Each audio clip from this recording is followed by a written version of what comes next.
Ang kasaysayan ng One Piece sa nakalipas na 100 taon hanggang sa ika-50 taon. 俺はモンキー D. ルフィ海賊王になる。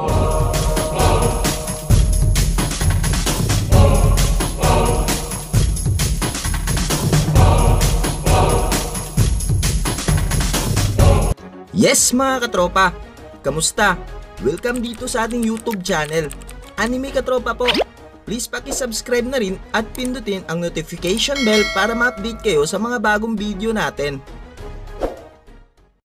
Maligayang pagbabalik muli dito sa mundo ng One Piece mga katropa. Sa video na ito ay pag-uusapan natin ang ikalawang bahagi ng kasaysayan sa mundo ng One Piece. Sa mga hindi pa nakapanood sa unang bahagi ng ating video, para di nyo ma-miss ang ibang mga kasaysayan patungkol sa One Piece, ay i-recommend ako na panoorin nyo ito dahil naka-review dito kung ano ang nangyari sa nakalipas mula 5,000 taon hanggang sa ika-100 taon. Kaya atin ang simulan ang iba pang kasaysayan na nangyari noong 100 taon hanggang sa ika-50 taon. 99 years ago, nung ipinanganak si San Juan Wolf, una natin siya nakita sa Marineford bilang membro ng Blackbird Pirate. Si San Juan Wolf ay isa ring higante. Binansagan siyang colossal battleship dahil sa kanyang laki. Isa rin siya sa mga naging legendary criminal dahilan upang makulong siya sa Impel Down Level 6. Nakalaunan ay pinakawalan ni Marshall D. Teach. At 97 years ago ay ang kapanganakan ni Haridas. Si Haridas nga ay yung matandang lalaki na nakatira sa Wederia. During Timescape ay isa rin siya sa mga nagturo kay Nami upang makapagmanipula ng panahon. At 92 years ago, nung ipinanganak ang executive chef ng Big Mom Pirates na si Striosen. Siya yung naghahanda sa pagluluto nung nagkaroon ng importanteng okasyon sa Whole Cake Island, ang Tea Party. At siya rin ang unang nakasama ng batang si Linlin o Big Mom nung naging pirata na sila. 90 years ago ay pinanganak rin ang isa sa mga membro na ngayon ng Straw Hat Pirates, ang musikero na si Brook. Kaya ngayon ay siya ang pinakamatandang membro ng Straw Hat Pirates. Lundagan naman natin ang nakalipas na 81 taon, nung ipinanganak na naman ang isa rin sa mga giant warrior na si Hadshurdin. Siya ang new generation sa mga lahi ng mga Elbaf. Sumali rin siya noon sa labanan sa Corrida Coliseum sa Dressrosa upang magbakasakali na mapanalunan ang premyong Mera Mera Nomi. Pero sa ngayon ay isa na siya sa mga Grand Fleet ng Straw Hat Pirates. 79 years ago ay ang kapanganakan ng dating Fleet Admiral ng mga Marines na si Sengoku, na ngayon ay retirado na bilang Fleet Admiral at pinalitan na siya sa kanyang pwesto ni Sakazuki o Akaino. Sumunod na taon naman, 78 years ago ay ang kapanganakan rin ng mga tatlong karakter sa One Piece na sina Monkey D. Garp na biological grandfather ni Monkey D. Luffy. Sunod ay ang right hand at first mate ng Roger Pirate na si Dark King Silvers Rayleigh. At ang panghuli ay si Don Chinjao na kinasusuklaman si Monkey D. Garp dahil nga ginawang punching bag ni Monkey D. Garp ang kanyang ulo. 77 years ago ay ipinanganak naman ang hari ng mga pirata na si Goldie Roger, ang kapitan ng Roger Pirate at ang ama ni Portgas the Ace. Kasabayan rin niyang ipinanganak si Tom, isang skilled shipwright noon sa Water 7 na gumawa ng barko ng Roger Pirate na Oro Jackson. 76 years ago, tatlong karakter na naman ang magkasabayang ipinanganak na sina Churo, ang Vice Admiral ngayon ng mga Marines. Siya ang pinakamatanda sa mga babaeng Marines at pinakamakapangyarihan rin sa mga babaeng Marines. Sunod ay si Dr. Hiluluk na nakita natin sa Drum Island dahil sa kanyang pagsagip kay Chopper at unang nagturo sa kanya sa panggagamot. At ang panghuli ay si Bakin Siya ang self-proclaimed lover ni Whitebird na naging ina ng kanyang anak ng dating si Shichibukai na si Edward Weevil. Malamang, naniniwala nga talaga siguro si Bakin na ang kailangan ni Whitebird ay magkaroon ng pamilya. 74 years ago ay ipinanganak ang binansagang pinakamalakas na tao sa buong mundo na si Whitebird. Siya ang dating kapitan ng Whitebird Pirates, ngunit humantong siya sa masaklap na kamatayan matapos patayin ni Blackbird na dating membro ng kanyang pangkat. 72 years ago ay ipinanganak sina Ors Jr. at Kokoro. Si Ors Jr. ang isa sa mga descendant ni Ors at isa rin siya sa mga tumulong sa Marineford upang isagip sana si Ace sa kanyang hatol na kamatayan. Habang si Kokoro naman ay ang heavy drinker na matandang babae sa Water 7. Siya ang dating secretary ni Tom nung nagtatrabaho pa sila. At siya lang din naman ang isa sa mga sirenang nagpapahina kay Sanji kapag nakikita nga niya si Kokoro. 70 years ago ay ipinanganak naman sina Laoji at Neptune. Si Laoji ang isa sa mga officer ng Don Quixote Pirate at siya ang isa sa mga army ni Diamante. At si Neptune naman ay ang hari ng Ryugu Kingdom ng Fishman Island. Siya ang ama ng magkakapatid na sina Fukubushi, Ryubushi, Manbushi at Shiraushi. At siya rin ang asawa ni Queen Otohime. 68 years ago ay ang kapanganakan ni na Big Mom at Gunfall. Si Big Mom nga ang isa sa mga Yonko na ngayon at nasa Wano na rin siya ngayon. Habang si Gunfall naman ay ang Panginoon at namamahala ngayon sa Skypiea. Dati siyang tinanggal sa kanyang trono ni Enero o God Enel dahil napadpad at sinakop ni Enero ang Skypiea. Ngunit kalaunan ay naibalik rin si Gunfall bilang Panginoon ng Skypiea matapos natalunin ni Luffy si Enero.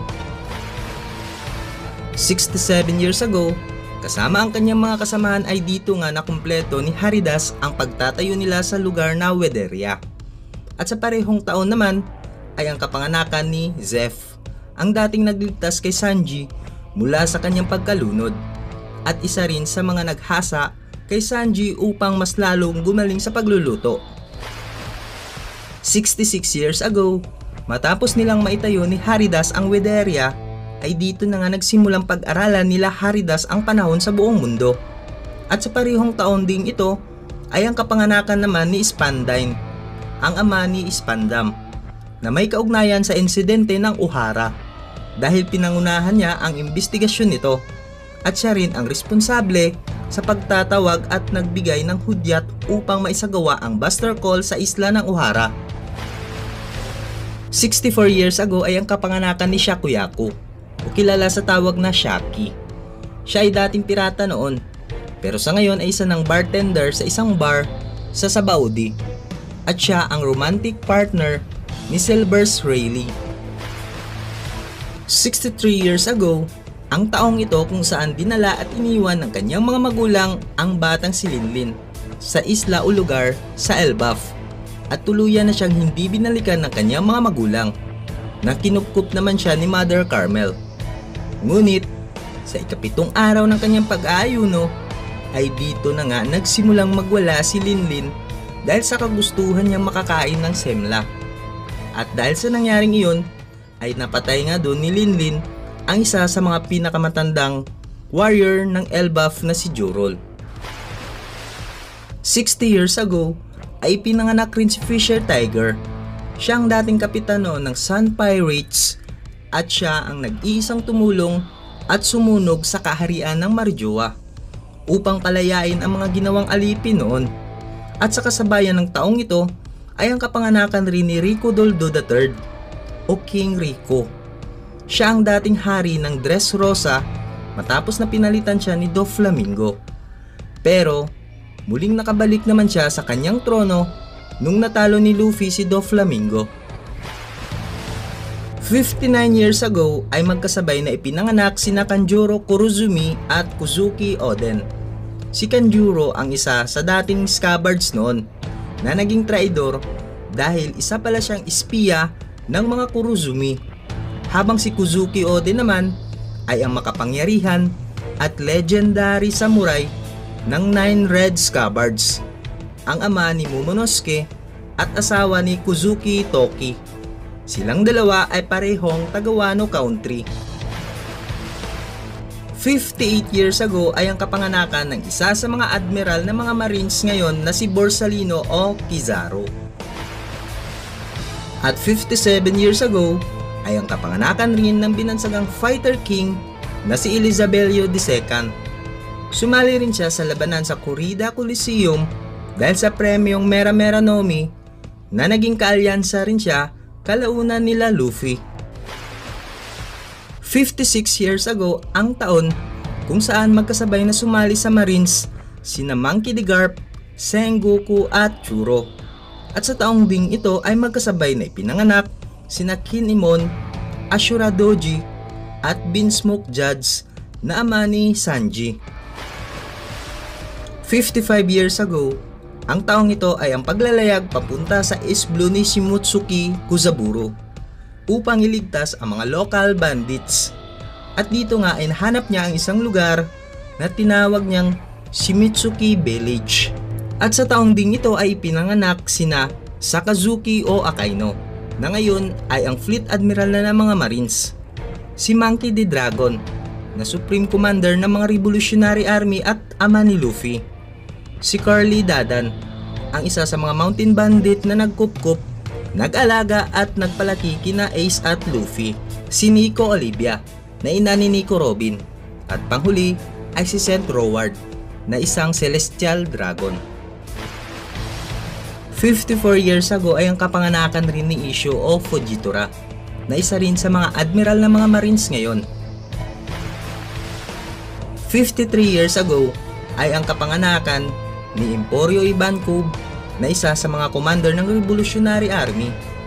Si Labun, ang balyenang kaibigan at gustong makita ulit ni Brook. At si Morgans, ang journalist at emperor ng Underworld. 52 years ago, nung dinala ng mga Rombar Pirates si Labun sa Reverse Mountain. At dito ay tuluyan na siyang iniwan sa pangangalaga ni Crocus.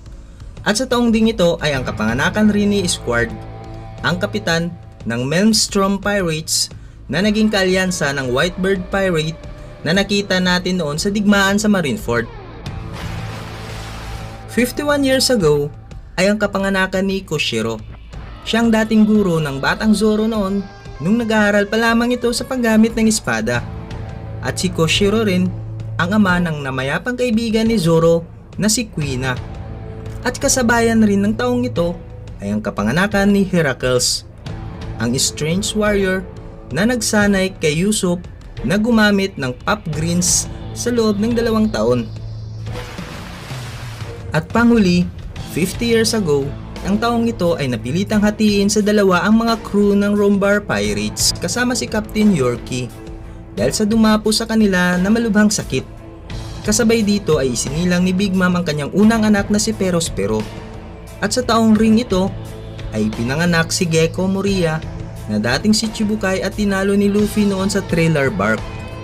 Sunod ay ang kapanganakan ni Ben Beckman na first mate ni Shanks sa Red Hair Pirates. At panghuli ay ang kapanganakan ni Nefertari Cobra ng Alabasta na ama ni Bibi. At yan ang nangyaring kasaysayan sa nakalipas na 100 taon pababa sa ika-50 taon sa mundo ng One Piece. Sa mga naghahanap sa iba pang nangyari ay maaaring nangyari iyon sa nakalipas na 50 taon patungo sa kasalukuyang kwento ngayon sa One Piece.